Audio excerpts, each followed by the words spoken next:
Yes, good evening, everyone. Thank you for joining us. So, Stephen, I would like to hear from you. So, I'm so excited that you're going to be presenting at the Selfseeker Phenomena Conference happening 12th to the 14th of December at Kupidab in Wilderness. Could you please tell us a little bit about what you do and what you're bringing for this event? Yeah, sure. No worries, mate.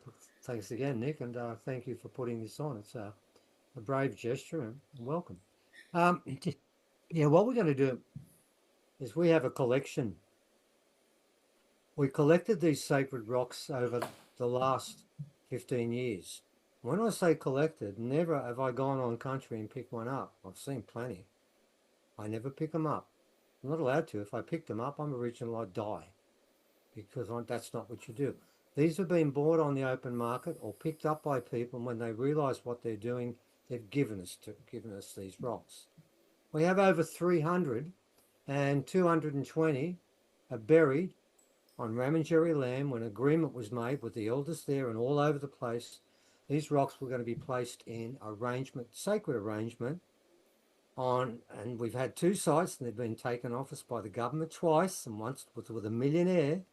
He gave us a site. Anyway, we're not going to go down that path. We'll go down to what we're here for now. And they were going to be placed there, and then people would sit inside and meditate. Because we believe these are they are the most sacred sites in this country, used by elders all over that have been gathered in one place at one time. That's never happened before. And to give people an idea of the efficacy, because I'm a scientist, this creates, we did, after they requested, when we were taken off country again, and 220 is still buried there, they wanted to do ceremonies with humans. I wasn't happy about the idea they were coming up to our place because I don't want anybody up here, but they insisted. So what we did a series of workshops. This was about, what, 5 years ago? Yes. Yeah. And I gave them, have I gone again? Yes, you have. Oh, sorry. I gave them a sheet that I could quantify into statistics and make an analysis of, which is what I like to do. And what I can tell you is 298 people sat between those circles. And there's a series of questions I asked, but the most important one was 3 people didn't get a reaction. 296 did. It was palpable. Now, the 3 that didn't, 2 came in as replacements for other people and knew nothing about the place. And one of them insulted my wife within 2 minutes of getting there. And I was just thinking, when you sit between the rocks, I hope they don't kill you. But they didn't. They just ignored them. Now, the other person, the person we knew, which is Juanita, says she never got impact from the rock. And then one day she did. And she has this debilitating spine condition that completely healed up. And before she left to Tasmania to live there, she begged to come back and have the rocks heal her again. So she was just a bit late in getting there. We've never done this since. Wow. Okay? Because the point is, I've still got 80 rocks and it weighs a shitload. I can't get on the plane, man, because I got no luggage left. And plus, you take a lot of these rocks through customs, and I can tell you, it's bad enough with 3. Man, I've actually had my bag searched when I put more than that in from luggage. I've been called back. It's too hard to do. But because we're about 3 hours away, I can drive the car up. Yeah. So what I'm proposing to do is in that workshop we're going to do for a couple of hours, Yeah. we will be talking about different rocks and where they've come from. And I'm going to show you a couple in a second to give you an idea of what's involved. Yes. But you will be sitting inside them. Mm-hmm. And I tell people when you normally people sit inside them for 10 minutes. Yeah. And normally I wouldn't let more than one person sit inside, but if there's more people, we can multiply it out and we have a longer period. And if we exceed that period, by the way, I have to disassemble them. So what I'm doing is the number of people by 10 minutes. Now, once we get it in 2 hours, which is 120, well, it's a few. There's room for quite a few before I'm going to have to cut it short. But if it does get past that, it just doesn't work as much. So it'll depend on the number of people. Once there's a certain number, we're fine. But if it's lower, then the time I can keep the circle in enrollment will be less. If there's only 3 people there, well, that's 30 minutes and that's it. But hopefully there'll be more and we can get through. It'll be there the whole time. Yeah. So that's what we're going to do. And Wow. to give you an idea of what it is you're dealing with, Mm-hmm. I grabbed 8 and I'll bring them along. Mm-hmm. And here's the trick. Of the 200 and 300 odd rocks, the 220 that are down Mm-hmm. there would be a dozen, maybe 2 dozen that come from the top category. Mm-hmm. Most of them stayed with me until I was fully convinced the whole thing was going to work. On one occasion, we're only 1 month out when 50 police came. That's a long story. We might do that on the day, but not now. It was actually, I think have I gone away Yeah. then? Oh, Jesus. I feel like I'm talking here. Okay, so here we go. Let me show you some of the rocks you're going to be dealing with. And at random, I'm going to hold up the first one here. It's this rock. Hang on, where's the camera? Oh, over there. What'd you put it there for? I didn't. Wow. Yeah. I can You see got it. that side Yeah. there, side at the back there. It's Yes. marked on one side with hair-like limbs, and on the other side, there's nothing. Yeah. On one side, there's nothing at all. All of the rectangular rocks we have 2 major sides marked. One has thin lines running across, and by the way, these lines will intersect with a point on the top each time. And that is a standard form of, ladies and gentlemen, communication. It's mathematical angles. On the day, you'll realize that rocks all around the world have the same corresponding angles as this. And on the day, I'm going to show you 3 other rocks found in the Bosnian Pyramid, in Canada and Germany, and together they have 56 angles and degrees there. 54 are on this rock. This is the Wow. Rosetta Stone of the first language. By the way, the Smithsonian are aware of this rock, and they have repeatedly said they would gladly take it off us to display 3rd level down in a box that will never see the light of day. And I have respectfully said, no, thank you, I'd prefer to display them and put them on country where people can sit next to them, which is what we're going to do on that day. That's Wow. number 1. Mm-hmm. Number 2 is this rock here, which is the female rock, which is only held in the left hand. You'll see Right. pictures of it now. You'll see the figure A's being carved into it. When you see it on the day, you'll find there's a finest cut that runs all the way down these sides there, every side, and then this larger marking follows after it. Yeah. It has on this side a series of different scripts.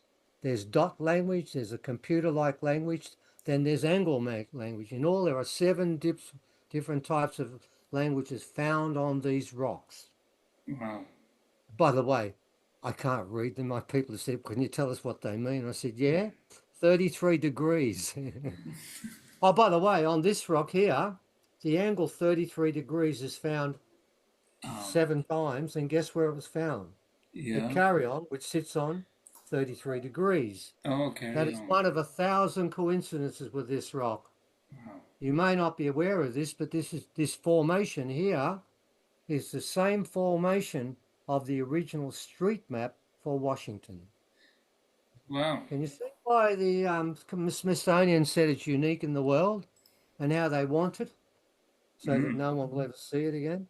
So that's a couple of rocks, but we've got a few more. We're going to do this briefly, Yeah. but I want people to get a chance. And by the way, when you're there, Mm-hmm. I want to make my one point now, and I make it every time. Touch these rocks and you might die. And how do I know that? Because Evan will back this up. We know 2 human beings have touched these rocks and they are dead. So when we make this statement, I give you one very good example, and you know this one, don't you? My wife is a professional artist and one of the best in the country. And she was asked by the lady who gave us this rock if she could paint it so she could hang it up on a wall, and she did. It's a men's rock, which means it has to be held in the right hand and the thumb grip is there. She went and touched it and she screamed out in pain. I was 3 rooms away and I knew what had happened. I said, "You've touched the rock." She said, "Yes." So I ran out to her and there was a pain running up her arm and she was in agony. I did ask her about 8 months ago, give it a score from 1 to 10. I've gone again. And I said, 1 is a dull ache, 10 is death. She gave it an 8. It would have run up her arm into her heart and she would have died from a heart attack. But I have a healing rock. And we stopped it. And I gave it ceremony and stopped. And if it hadn't been there, she'd be dead. It's that simple. So when I say to people, don't touch them, it's not because I decide to make it up to make this more interesting. It's because, Nick, you aren't insured for death by rock, are you? No, not already, Well, not then, yet. I mean, let the user beware there, man, because if you're not insured for it, then they can't hold it responsible for you. And since I've warned them, I can't be held responsible, so there's no more we can do. And I know I'm being facetious, but I'm also being incredibly honest. I could tell, and I will tell you another story of the other person who died. And two elders came down with me, and we tried to convince her what was going to happen. I was told by another elder she was in hospital for 2 months in absolute agony, and nobody knew, no one could do a thing. So, yes, I can touch them. There's rules in that. Leah can't. My son Evan, for 12 years, wasn't allowed to touch them, and 3 months ago they gave him permission. Before that, he had his own healing rock, and that's it. So, unless I've known you for more than 12 years, you don't get that permission. So, let's show you a couple more. Have a look at this rock here. Now, if you've Wow. seen anything more symmetrical, look at the angle on it. Oh, wow. Now, this rock, Flying saucer. Mhm. original rocks are stick, stone, and bone made.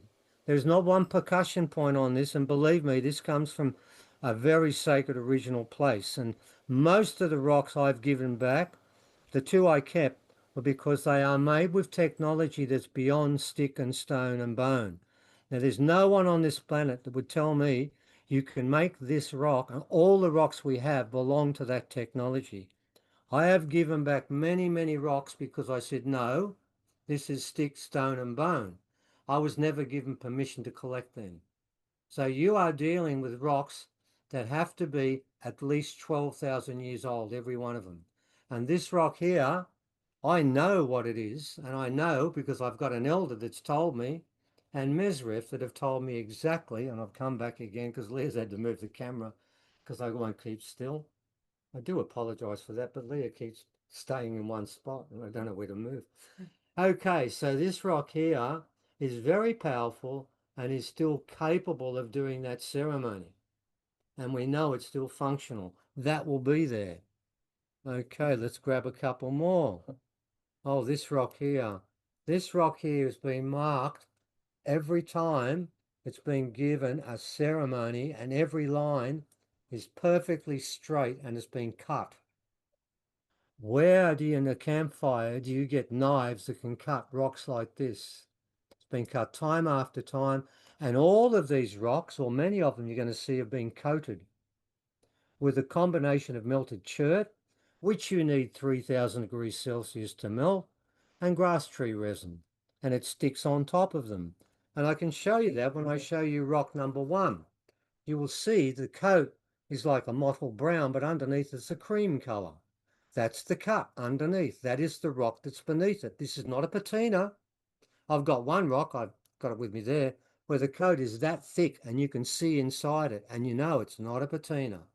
So that's another part of these rocks we're looking at. This particular rock has been doing ceremony and sits flat on this side. It's meant to be placed there during ceremony. It's a ceremonial rock. Here's another rock. Oh, God. Now, some of these rocks weigh 7, 8 kilos, ladies and gentlemen. That's why they never, one in particular, you know which one that is. Yes. It weighs 8.5 kilos. It never goes anywhere. This is the first time it's left our farm. Okay, this one here is a huge piece of work. It's got these massive lines that go all the way around every side. Then they've cut this bit out. They've chiseled it out, and then they've put a layer of some sort of coat of something on top, and that's where you place your finger. And it's meant to be a right-hand rock because the finger sits in there, and it weighs a bucket load. So, and they've got different languages in there. You've got finer cuts. All are perfectly straight. Now, ladies and gentlemen, perfectly straight is not supposed to be part of any original toolkit. Now, here's one something different. One more. We've got two more to go, and then we'll finish. But I just do want to take this for a couple more. Now, this one's fascinating. It's a tiny little piece. Oh, God, I've got to get it in there. It's a tiny little piece of work. It's been cut with something we call alligator writing. and it's on another side as well. But on this front side, you'll see little pieces of ochre, white ochre, has been painted inside there. And we do know a little bit about these rocks. They're both healing rocks for women, not for men. And I've got to make the point, men do not touch women's rocks. Well, with the exception of me. Not even Evan can do that yet. But for the same reason, women don't touch the men rocks because well, they kill you. Well, in this case, they'd kill you anyway, so it doesn't really matter. So it really wouldn't matter what you did. But in old times, when everything was cool and Mr. Cook hadn't come, it's a bit different than it is now. So, ladies and gentlemen, this is quite a sacred little piece, and we have a few of these ones. And then we'll finish up with my rock, this one here. Now, this rock goes with me. That is my protection rock. And you might say, what do I need protection from? Well, that's A lot. thank you, Leah. A lot. Yeah. Yeah. Okay. I mean, there are curses. I mean, there are more curses nowadays in the bloody month. All sorts of things are taking place. Because one of the things this has done is I was asked by different elders, and Kano Walker is probably the most important Aboriginal elder in this country, and he gave me full ceremony. So did Auntie Bev. So did Uncle Marbuck. They all told me to get these rocks and put them in one place so we can all do ceremony. Now, there are some blackfellas who say, no, just us, bugger them. Well, we're part of something called Wirrichin, which was Kano's word. I'm allowed to use it because I'm with the Ramangeri mob. We meet every week, we meet, talking about how we're going to store this. So we know the rocks. We are the right keepers. And I've got to make the point, I'm not the keeper, I'm the custodian. It belongs to the Ramangeri. Ros Mulder and myself signed a treaty and shook hands on that. So most of them are down on country. For you people that come on that day, you'll be getting basically close to a one-off because I know some of these things I'm not going to be traveling anywhere. I take a few with me. But man, you chuck that in your bag and you've got a 7 kilo bag. Well, you've done 2 with this rock and 2.5 with a bag. There's not much room left. And I've got to tell you, half the time getting it through customs, particularly in Melbourne. Oh my God. They reckon I was going to try and kill the pilot with I had these 2 rocks and they said I was going to use them as a weapon and take the plane down. Oh man, it was unbelievable. Uh, I'll tell you a story on the day, but I'm not going to tell you now, Yeah. where my rock struck back once and they wiped out the Sydney security system. Mm. And Wow. I walked away with a smile on my face. But no, you don't get to hear that unless you come along. There's a little taster there for it. There's a little incentive at the finish there. But I Yeah. can tell you, my rocks knocked out the most sophisticated scanning system. That the guy told me they'd only had it there a month when we did it, and they had to turn them off after the rocks went through. So that gives you a little bit of an idea. Oh, well, I can tell people they won't be in that mood when you're sitting there, but they didn't like the attitude of the people there. So that's a different story. I'm sure you guys won't be insulting me and the rock. So we'll be all right there. But I Yeah. can make the point, don't insult them because this is where it gets tricky, doesn't it, Lev? Because they know what you're saying. They can Ah. read you. Yeah. Now, that's the point that we'll talk about some more when we get there. And some people in our group that sit there will get Well, let me close with this. Of the 300 different, and I gave about 9 categories and I asked about 8 questions, the one thing they all shared was this: nothing. Every one of them was different. Some people got healed of issues they had, that health issues, and they said they were major. One person said she felt a spine pop back into place. I'm not Wow. saying that's going to happen each time, but I am saying I know it can do that, but it depends. It depends what your need is. If your body's fine, they might do something for you in another way. But every reaction was different. So Wow. that's what we're offering people on that day. Because you've given me 2 hours to do that, we can do a proper ceremony, and we can also have a period of time where you can hold the rocks. But there is one condition, because the last time we did that, Leah, didn't we? Some people did not bring gloves. And on a Okay. couple of occasions, they put their finger on it, didn't they? Yeah, and that's why I haven't done this for 4 years since then. Yeah. But Yeah. I'm bringing the gloves. If we do get to the stage where we get to show and tell a bit, Yeah. you'll be wearing cotton gloves, and it can Okay. not touch any part of your body where there's skin. Right. Now, if it's cotton, it's natural. If it's synthetic, Yeah. you can't do it. It cannot be sitting on synthetic. Right now, these rocks are sitting on wood. You Okay. never put them on synthetic. They're not comfortable with that. Mm. That is what we can offer your friends that are coming along. It will Beautiful. be a one-off. If we only get a small Yeah. amount of people, we still do the ceremony. It doesn't matter. If we get Great. more, the better. But there we go. So Wow. see how that goes, mate. Thank you. This is most exciting. Oh my God. Can't wait for this. Yeah. Well, make Superb. sure you sit in there, mate. Got to sit in the middle. We'll set it up in a way Yeah. where people, because some people might be older, Yeah. um, me included. Yeah. I am 72. You might need a chair. That's cool. Right. All you got to do is put your feet, whatever's going on. Right. And if you are going to have a chair on, with the exception of me, because I know them back to front, it don't matter. Yeah. I'd ask if you're sitting in a chair, you take your shoes and socks off, and if necessary, wash them in the morning if Okay. there's a little bit of an issue. Or Yeah. don't sit near other people if that's a problem. But you'll Yeah. need some sort of contact with the Okay. ground, okay? So if you're in contact with the ground, that's how they communicate. So there you go. That's what we're Amazing. offering, mate. And hopefully something worthwhile Beautiful. comes out of it. Thank you. It, I would just like to ask, Leah, I'm also interested to hear from you. Would you like to tell us a little bit about what you're bringing to the conference? Yeah, so this will actually be my very first workshop that I'm going to be covering conversations with Mezreth. So for those who don't know what I do and a bit about my story, I'm an ET contactee. I have been ever since I was a very young child. I have a series of different ET individuals that I have been in communications with for the last few years, but the primary one is Mezreth. And Mezreth has been my teacher, my mentor, my friend, but also a bit of my enemy at the same time in varying degrees. And so Hey, my enemy. yeah, but it's a frenemy kind of situation. So, Right. and he has a very wicked sense of humor, as we have learned very recently, haven't we, Steve? Yeah, About an hour ago. So, and I often rely on him for a lot of answers to many of my questions. And over the years, Steve started compiling a list of questions to ask Mezreth during our online conferences, which started about 5 years ago. And we decided to put them together as transcripts in a book. And ever since then, we've written 2 books on Mezreth thus far. And the latest one, we have a very interesting take on the transcripts and in the answers that Mezreth has provided. And what's particularly interesting is the fashion that he answers. Like it's a multi-layered meaning to everything he says.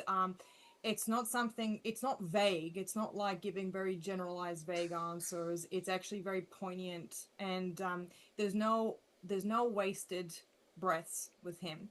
And what I will be bringing towards this conference, and particularly our first workshop, we'll be reading out a series of questions that Steve has asked in our previous events, and give the audience an idea of what they may think that Mezreth would ask before they get the answer. before they get the answer. Because the idea of this is to coach people to kind of sit outside of the human thinking, is to train people to sort of think outside of the box. And I'm not saying that not saying that people are, so limited and very categorical or anything like that. Don't get me wrong. I am. Well, I mean, I am too, to an extent, let's be honest. But the idea of this is like, it's supposed to make you stop and think. What would essentially an entity who doesn't die, who has seen countless things, who has experienced countless things, who obviously has an interest here with a lot of the beings that live on this planet, not just humans, but what does he have to say? And I'd like to give people an opportunity to kind of at least branch out into that field. And what would he think? and to kind of give people an idea, like, not don't want to say give the typical answer, right? So that is essentially what I want to do. Start training people into thinking outside the box. That's it. Can I give one? Wow. Oh, Can I yeah. cheat by giving one example that I really like? Yeah. Yeah, can I share this with you? Yeah. For quite some time, Mezreth has always said there was something about humans Oh, that's a bit of that it. one. Okay, we'll see what. Okay. I'm only going to do one of them. All right. There's something about humans that they admire. Oh yes, this Yeah, one. yeah, Yes, this yes. one. I remember. Yeah. And I've got to be honest with you, Nick, I've been looking outside the world, looking at the world recently, and I'm having a lot of trouble getting admiration going for many things out there that we do. Right? And he kept saying there was something there that they admire. And to give you an idea what he's like, he sort of has given an answer, but not fully. Sometimes what we found is if you put them all together, you make a story. Yeah. He asks a different sort of question, and you put it all together. You think, my God, he's following what he said before. Yes. But he started with this, and I'm going to ask you to do what Leah's going to do on the day. I asked him, what is it about humans that you most admire? Now, what do you think the answer would be, Nick? And before you answer, sorry, Nick. Before you answer, just remember, Mezreth is excellent at giving backhanded compliments, Oh, yeah. and he's a bit of a prick. What do you think?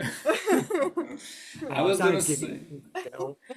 I don't know if it's right, but I was gonna say humans have the ability to show compassion. That was what I was gonna say. No, I tried with something like that, mate. Thank you. I was in that same general area. You and I both failed miserably. I'll tell you what the answer was. Yeah. He said what he most admired was the innovative ways we avoid the test. To cheat.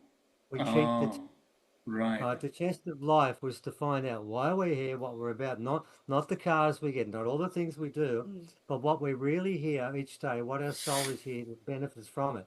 And he said he loves the innovative ways we avoid the test. Yeah. And I thought that was that gives you a bit of a clue to what Mezreth's like. He'll give an answer Yeah. to someone. It'll be pithy, but it'll have 3 or 4 meanings to it. And you'll find that after a while, many people have said to us, how do you prove that he's from an alien? I said, simple. Read what he says and ask yourself, do you want to know any humans that answer your questions like this? And if the answer is no, and then if you can't find a human, then someone's doing it and it ain't us. So, Not smart enough, apparently. well, Wow. listen, I've been copping a few No, it's okay. That's insults. Don't worry about that. But that's the point we want to make here. You can say, oh, you made it up. And of course you can. Of course you can. But the point is, if you listen to what's being said and you read particularly the second book, which is basically just all Mezreth stuff, right? Yeah. You can say to yourself, no, I don't know anyone like that. And then you ask yourself a question, have you gained anything? And I tell you what a lot of people have said about the ones who've seen the book, because we don't advertise it, is they say they go back and read it again and again and again, right? Because they go back and find more in the answer after they've read other parts, and it starts to wake them up to the answers there. Yeah. And that's why what we did at one stage is we put whole sessions together on the same topic you spoke about at different times, and It links up. it links up perfectly. And I'm thinking, well, who's got a mind that can remember word for word what they said 3 months ago when we last spoke about that? You've now given the next sentence. And I've asked a different question, but it follows. Yeah. So you're dealing with an intellect that's That's why we call it 6-dimensional thinking. Yeah. The book is titled that.